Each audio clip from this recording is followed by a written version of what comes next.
para que nos dejen sus audios. Ahí está. Bueno, 14 de noviembre se presenta casi como un día ¿no? Llamado a ordenar todo lo que transcurre en el mundo de la política, con derivaciones obviamente también en lo económico, en lo social. Diego Genud siempre aporta una visión interesante, una mirada respecto de estos temas, y faltando tan poco para las generales nos parecía una buena oportunidad para volver a charlar con él. Ya lo tuvimos acá en el programa en su momento después de haber presentado su libro El peronismo de Cristina. Diego es periodista, escribe en el diario AR y conduce Fuera de Tiempo en Radio Millennium, y le damos la bienvenida. Buenos días, Diego. Leo Méndola y Lucía Ortega, te saludamos. Buen día, Leo, Lucía, ¿cómo andan? Bien, muy bien. Gracias por la conexión, por estar ahí. Bueno, nos queríamos meter en algunos temas de lo central, ¿no? Que está pasando en el mundo político en Argentina, como pasa frecuentemente entre las PASO y estos poquitos días que faltan para las generales, pasó bastante. Da la impresión de que en la medida que se acerca el día de la votación, aparecen debates más estructurales en la agenda, ¿no? El FMI y la deuda, bueno, estuvo la gira y la confluencia ahí en el G20. ¿Te parece que estos temas pueden mover algo el amperímetro de lo que se va a elegir el 14 o que no tocan mucho, digamos, en ese terreno? Y pienso que son decisivos, no sé en qué medida pueden influir a la hora del voto, porque claro, venimos de un problema mayúsculo que es el endeudamiento bajo Macri y estamos todavía entrampados, ¿no? En esa escena sin poder salir. El gobierno del Frente de Todos no logra resolver, obviamente era una bomba de tiempo, pero ahí me parece que a la dificultad del préstamo descomunal que dejó Macri, un préstamo bueno que sabemos que fue extraordinario, que violó incluso el propio estatuto del Fondo Monetario Internacional, se le sumó una estrategia errática, me parece, del Frente de Todos, por varias razones, ¿no?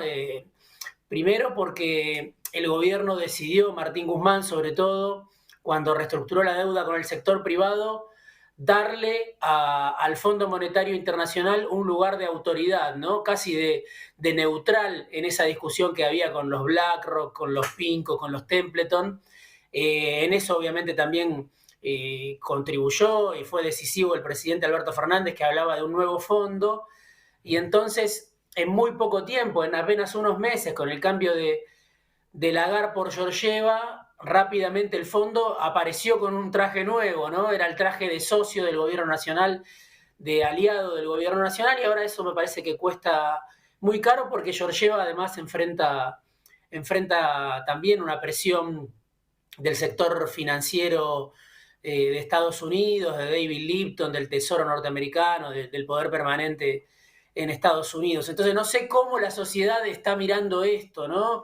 La deuda que dejó Macri y la trampa de la que el gobierno no puede salir, y hasta que uno podría decir, bueno, contribuyó el propio gobierno a agrandar esa trampa porque decidió, bueno, pagar obviamente los vencimientos de manera puntual, el último en septiembre con los derechos especiales de giro, el próximo en diciembre. Guzmán acaba de decir que se va a pagar estos 1.900 millones de dólares, y entonces la decisión es pagar sin resolver el conflicto, ¿no? Entonces no sé cómo va a ser interpretado a nivel social. Claramente el fondo está sentado a la mesa de decisiones y la clase política, por lo menos los partidos mayoritarios, aparecen divididos y dubitativos frente a esa realidad tan concreta, ¿no? Diego, vos recién mencionabas algo que también habías tomado en tu última editorial, que es esta cierta ilusión del gobierno con el fondo.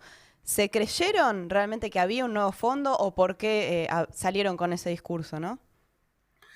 Sí, yo creo que apostaron a eso, ¿no? Durante 2 años, sin duda.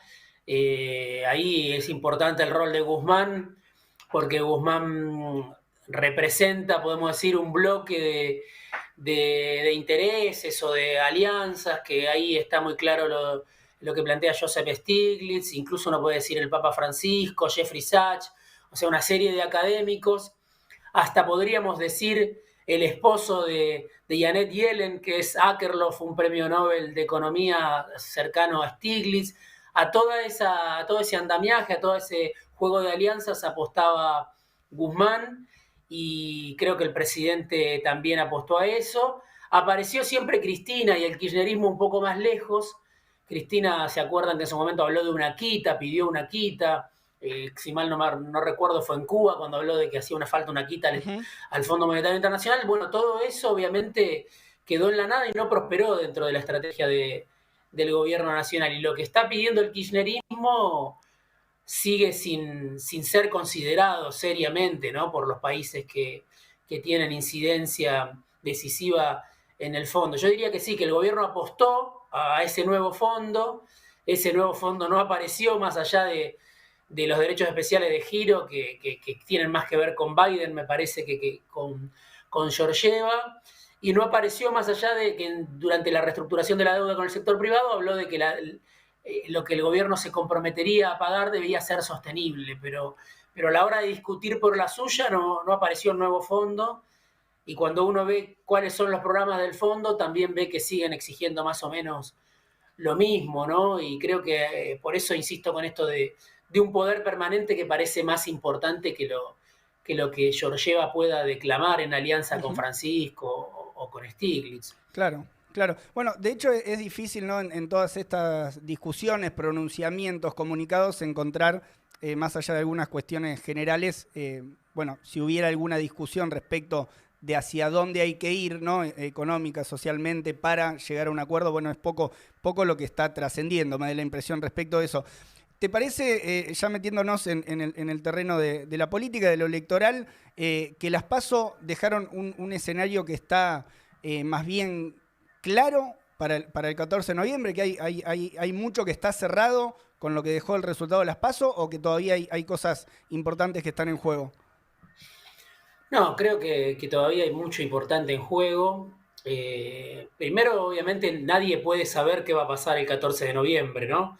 Se dice, se supone, estamos mirando encuestas, algunas que hablan de una diferencia más importante para Juntos, otras que hablan de una cierta remontada del Frente de Todos en provincia de Buenos Aires, pero lo cierto es que hubo una participación muy baja en las elecciones de septiembre. En su momento el ministro de Pedro dijo que estaban conformes con esa participación. Bueno, fue la más baja del regreso a la democracia, obviamente uno lo puede atribuir a la pandemia, pero lo cierto es que hay aproximadamente 3 millones de personas que habitualmente votan y no votaron, si se tiene en cuenta que el padrón está en 34 millones y medio de personas. Si van a votar esas 3 millones de personas, yo creo que nadie puede saberlo.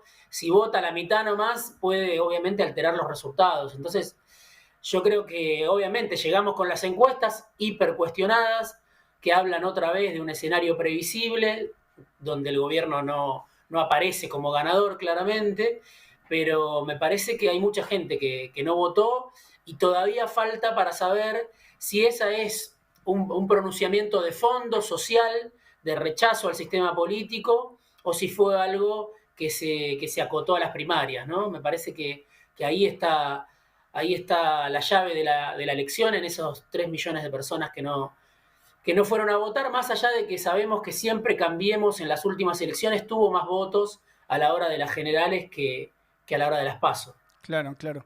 Bueno, sí, parte de lo que se puede esperar para las generales.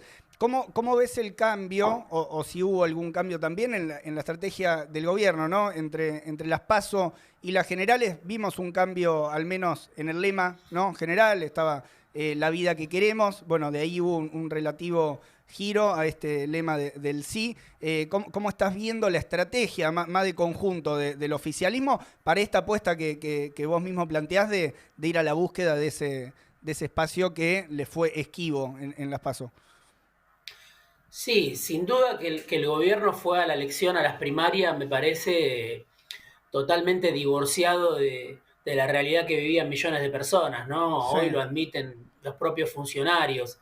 Entonces la campaña de la vida que queremos aparecía justamente fuera de tiempo, aparecía voluntarista. Entonces, esta nueva campaña, yo no sé si alcanza para enamorar, pero evidentemente es un intento del gobierno de despegar de ese divorcio con la realidad social, ¿no? Dentro del propio Frente de Todos la cuestionan algunos sectores porque la consideran una campaña más propia de un plebiscito que de una instancia como esta. Algunos obviamente la asocian con el sí se puede de Macri, otros la ven como algo trasplantado de otras realidades.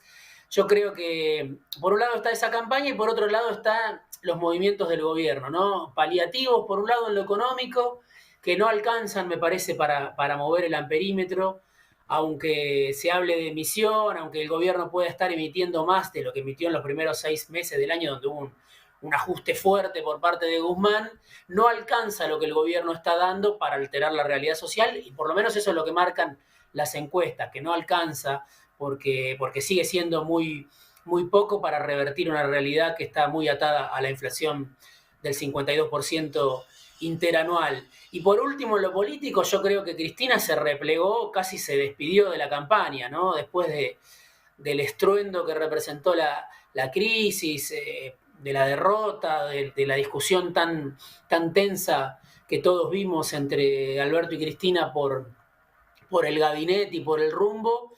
Me parece que la vicepresidenta decidió retirarse de la campaña, ¿no? Estuvo en la ESMA el 16 de octubre, una fecha, obviamente en la previa al 17 de octubre, en una fecha especial, en un marco acotado, en un mensaje a los jóvenes, y después, desde el 12 de septiembre, no tuvo apariciones, ¿no? Todo lo contrario de lo que había sucedido en la previa de las PASO. Un último discurso más en materia de interpretación. Un último discurso más de doctrina, sí, ¿no? Incluso el de Cristina con un perfil más en este acto con la juventud, con la cámpora, que dio algunas definiciones más sobre su idea del peronismo, ¿no? De qué es el peronismo hoy y una serie de cuestiones más generales también. Sí, una reivindicación de su pertenencia al peronismo, una reivindicación del peronismo como expresión política actual, pero claro, hoy está por supuesto muy en duda cuál es la vigencia del peronismo en este contexto, donde vemos a todo el peronismo unido o a casi todo el peronismo unido y sin encontrar una salida a la crisis, ¿no? Entonces yo creo que da para interpretar qué es lo que está viendo la vicepresidenta, si ella considera que es mejor no aparecer, si alguien le recomendó que no aparezca porque conspira contra la chance del oficialismo, o si efectivamente ya da por perdida esta elección y coincide con los análisis, las encuestas que hablan de una diferencia mayor a favor de Juntos. El presidente, bueno, también redujo sus apariciones, ¿no? También alguien le hizo entender que esto de hablar durante una hora con periodistas amigos, terminar recomendando series de Netflix, todo eso no servía para una realidad social que justamente, ¿no?, está en carne viva. Redujo sus apariciones, apareció una vocera que es Gabriela, una portavoz del gobierno, Gabriela Cerruti, pero me parece que son, no sé si hablar de cambios cosméticos, pero sí de cambios que no alcanzan a revertir la ecuación en principio. Yo creo tiene más que ver con esto otro, con el razonamiento que puede haber a nivel social, que puede primar a nivel social, sobre todo en los que no fueron a votar, y no tanto en los cambios del gobierno, que en todo caso intentó reducir daños, ¿no? Desde las PASO para acá. Claro. Bueno, recordamos que estamos hablando con Diego Genut, es periodista en Diario AR y conduce programas Fuera de Tiempo. Estamos hablando sobre la situación política de cara a las elecciones. Y Diego, bueno, vos recién comentabas un poco sobre esta desaparición un poco de Cristina de los medios, más allá del acto ahí con la cámpora, pero más allá de los escenarios que todavía de alguna forma pueden ser un poco inciertos, hubo, ¿no?, cambios en el gabinete. ¿Vos cómo pensás que puede impactar después del 14 de noviembre en la dinámica interna de la coalición de gobierno los resultados que haya? Y depende del resultado, ¿no?, obviamente, pero creo que la tensión puede ser mayor también si el resultado no es bueno. Si el resultado no es bueno, me imagino otra vez un cambio profundo en el sentido de que el gobierno va a tener que sumar, no solo ya en este caso como lo hizo en las PASO, alguna figura, algún profesional del poder, algún ministro ignífugo, sino que me parece que va a tener que cambiar el ministro de Economía, ¿no?, que es lo que quedó pendiente. Cristina habló de un ajuste que le negaban.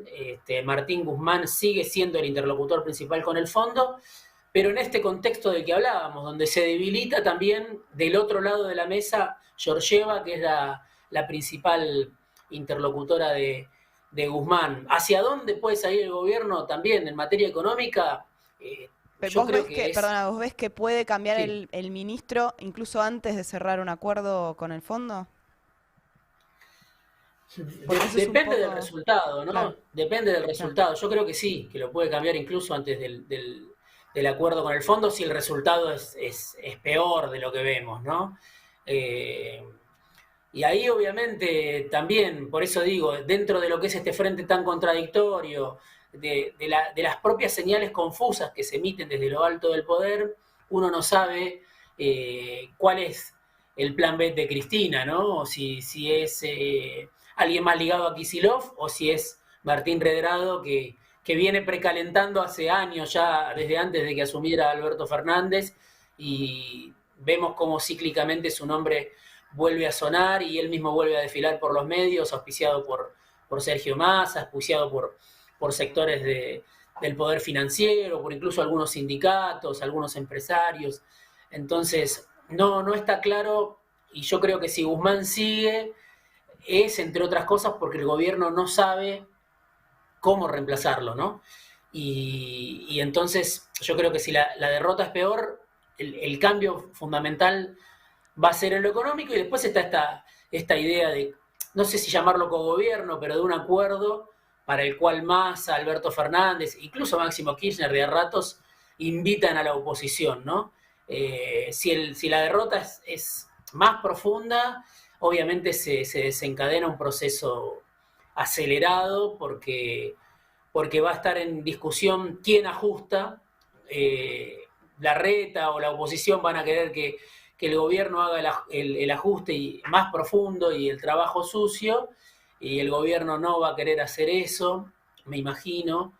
Esto en un escenario de derrota más profunda Ujú. del gobierno. Entonces va a quedar la clase política de cara a un escenario donde va a tener que definir quién paga los costos de ese ajuste, porque nadie obviamente plantea un sendero distinto, por lo menos hoy. Así que yo creo que la derrota, si es más profunda, va a resolver, para bien o para mal, de manera intempestiva, la encrucijada económica. Ahí vos mencionabas, Diego, este problema, ¿no? Del Frente de Todos, que fue un frente de coalición también, integró todo el peronismo, ¿no? Y eso es bastante, o sea, también las direcciones de los sindicatos, bueno, una coalición amplia, donde no, queda poco por afuera, ¿no? También entonces me surgía esta pregunta, a ver, o sea, hacia adelante, si tiene todo esto adentro, el Frente de Todos, si juntó al 90 y pico por ciento del peronismo, si le quedó muy poco por afuera, ¿dónde puede haber alguna fortaleza hacia adelante? ¿Dónde le ves alguna fortaleza, si es que la tiene? Digo, porque el escenario, digamos, que estamos charlando y recorriendo es bastante complejo, ¿no? Pero ¿le ves algún punto de apoyo para los 2 años que le quedarían al Frente de Todos? No, me parece que es la dirigencia y la base social que todavía conserva. Veo difícil un acuerdo con el establishment en este contexto, ¿no? Ujú. Cíclicamente vemos cómo el gobierno lo intenta, insisto con esto, lo intenta también Máximo Kirchner, que diseñó esa reunión que se hizo en Casa Rosada, en la que estuvo Mindlin, Francisco de Narváez, Brito, Bulgeroni, ¿no? De a ratos se intenta un acuerdo con el establishment, pero de a ratos ese acuerdo se desanda, ya sea por el control de precios, ya sea por medidas que disgustan al poder económico. Entonces, la urgencia es la que siempre está gobernando al Frente de Todos. Yo creo que hacia adelante lo único que le podría quedar es, bueno, obviamente tensar más con el fondo y decir que esta deuda es impagable, como por momentos se dice, y dejar de pagar hasta que haya otro marco o se abra otro escenario para el gobierno. Eso obviamente sería entrar en default con el fondo, Sí. Yo creo que es lo que el gobierno va a tratar de evitar por todos los medios, pero está en un sendero muy, muy fino, ¿no? Entonces, pienso que existe esa variable, es la última, me parece que se analiza en el gobierno y por todos los medios el gobierno va a tratar de evitar el default, pero va a depender un poco de qué posibilidades tenga de negociar un acuerdo que no le represente esto, un sendero de grandes sacrificios o de mayor ajuste o de un ajuste muy profundo que deba ejecutar el frente de todos, ¿no? Obviamente ir al default es un escenario que puede costar caro, sobre todo para las chances después de volver a ser alternativa del frente de todos de cara a 2023, pero tampoco lo veo con margen para aceptar mansamente un ajuste muy profundo, porque eso también sería despedirse como alternativa de poder para este frente de todos, ¿no? Entonces, ninguna de las opciones que le aparecen por delante son fáciles y yo creo que el gobierno va a intentar evitar el default por todos los medios, pero creo que depende un poco de el futuro de Georgieva, la presión que haga Lipton y el poder permanente en Estados Unidos.